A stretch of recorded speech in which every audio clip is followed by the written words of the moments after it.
बेनाम वो निशा हो गए मिल्लत के वो गद्दार, तो आज भी जिंदा है मेरे साहिब किरदार।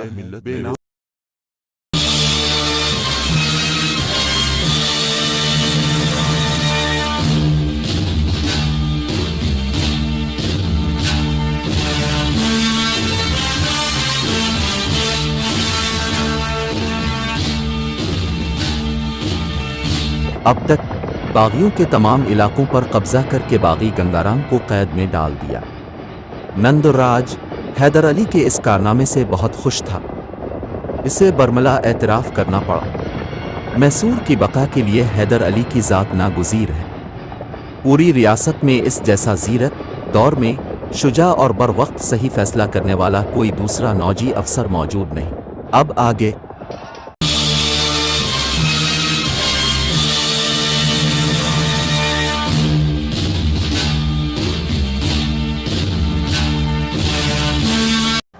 बगावत के मुकम्मल खात्मे के बाद नंदराज वापस पलटा, मगर सूरत हाल का जायज़ा लेने के लिए मैसूर के बजाय दोस्ती मंगल में मुकीम हो गया।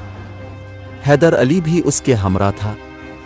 इसी दौरान निज़ाम अल मालिक मीर निज़ाम अली खान वाली दक्कन ने मैसूर पर हमला कर दिया और सरंगापटम का मुहासरा कर लिया।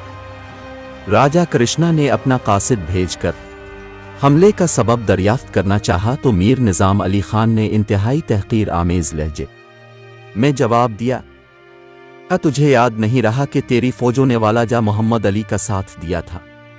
ये इस गुनाह की सज़ा है। राजा कृष्णा ने दोबारा कासिद को दरख्वास्त देकर मीर निज़ाम अली खान की खिदमत में भेजा। अब नहीं जानते कि मैं किस कदर बेदस्त ओपा हुक्मरां हूं। इस गुनाह का जिम्मेदार वजीर नंदुर्राज और उसका मोतमिद हैदर अली है। आखिर निज़ाम अली खान ने राजा से एक बहुत बड़ी रकम लेकर मुहासरा उठा लिया और वापस चला गया। निज़ाम दक्कन के जाते ही मरहटों का पेशवा बालाजी बाजी राव एक लश्कर जर्रार के साथ राजा कृष्णा से खराज वसूल करने के लिए मैसूर की तरफ बढ़ा, मगर रियासत में रखा ही किया था। मीर निज़ाम अली खान खजाने का सफाया करके बहुत दावर जा चुका था।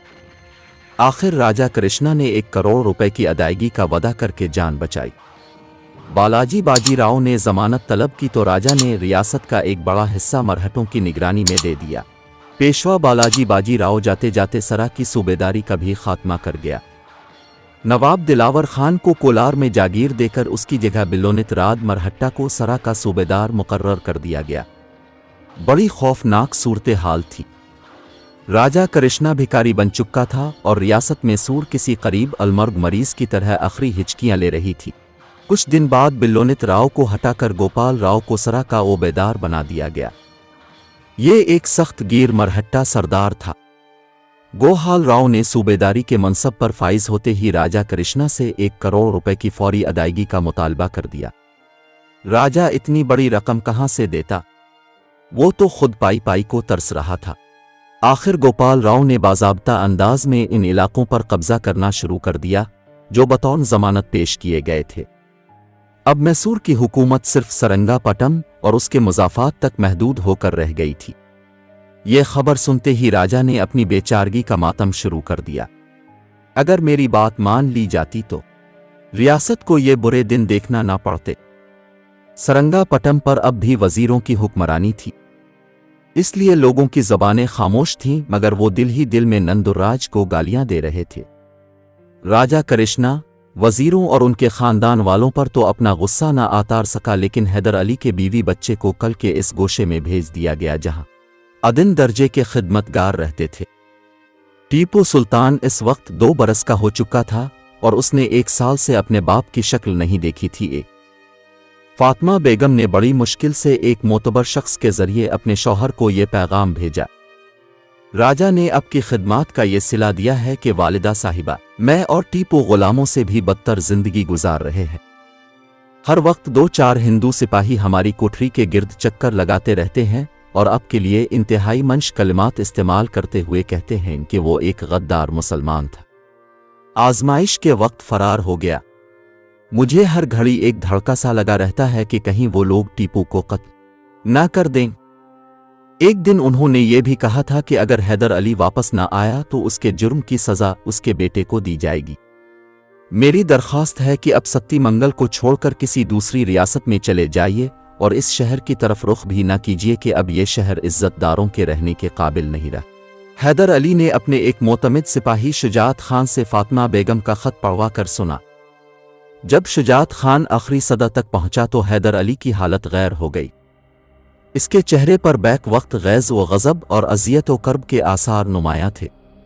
फिर एकाएक इसने शुजात खान के हाथ से खत छीन लिया और सीधा वजीर आज़म नंदुर्राज के पास पहुंचा।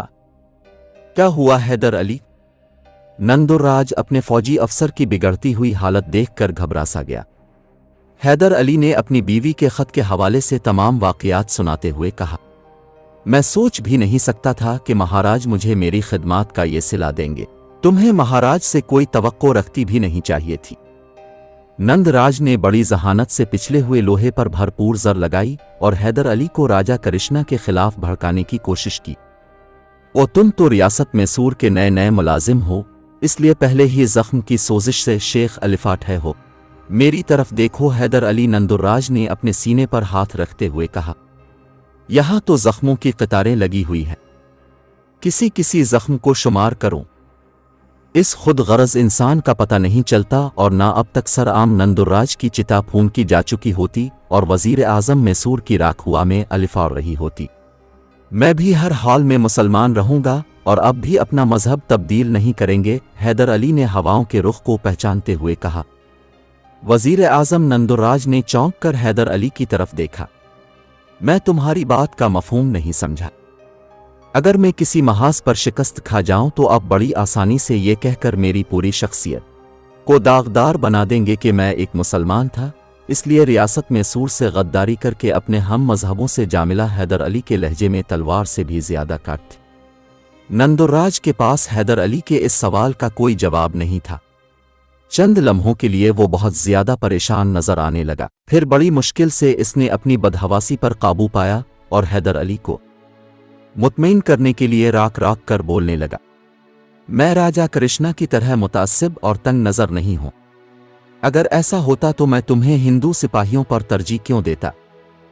तुम खूब जानते हो कि मेरी कौम में भी बेशुमार सुअर मां मौजूद हैं, मगर मैंने फिर भी तुम्हारा इंतखाब किया। आखिर क्यों? नंदराज बहुत बड़ा शातिर था। उसने हैदर अली के सवाल का जवाब देते देते खुद भी एक अजीब सा सवाल कर डाला। वजीर आज़म मैसूर हैदर अली को सिर्फ एक जाबाज सिपाही समझता था, इसलिए नंदुर्राज अपनी आदत के मुताबिक हैदर अली से भी अल्फाज की बाजी खेल रहा था। इसे यकीन था कि वो बड़ी आसानी से हैदर अली को शिकस्त देकर लाजवाब कर देगा, मगर हैदर अली नंदुर्राज के अंदाजों से भी ज्यादा ज़हीन था। चंद साला मुलाजमत के दौरान इस पर यह हकीकत जाहिर हो चुकी थी कि राजा करिश्ना और वजीर आज़म नंदुर्राज अपनी ज़रूरतों के पेश नज़र उसे इस वक्त तक आलाकार बनाकर रखना चाहते थे जब तक सियासी तिजारत में सूद दर सूद का सिलसिला जारी रहे, और जब ज़िया का कारोबार शुरू हो जाए तो उसे अछूत बनाकर जिंदा छोड़ दिया जाए या फिर किसी खुफिया साजिश के जरिए इसका काम तमाम कर दिया जाए। राजा करिश्ना तो बेनिकाब हो चुका था, मगर नंदराज के चेहरे पर अभी कई दबीज पर्दे पड़े हुए थे। वजीर आज़म ने अपने गैर मुतासिब होने और हैदर अली को हिंदुओं पर तरजीह देने की बात बड़े पर जोश लहजे में कही थी, मगर हैदर अली जानता था कि नंदुर्राज खुला झूठ बोल रहा है। रियासत मैसूर के सिपाही बेअक्ल भी थे और बुज़दिल भी, और सबसे बढ़कर ये कि उनके कौलो फेल का कोई एतबार नहीं था। वो चंद सिक्कों और मामूली से ओहदों के लिए किसी भी वक्त अपनी वफादारियां फरोख्त कर सकते थे। राजा करिश्ना और वजीर आज़म नंदुर्राज की यही मजबूरियां उन दोनों को हैदर अली और दूसरे मुसलमान सिपाहियों के करीब ले आई थीं।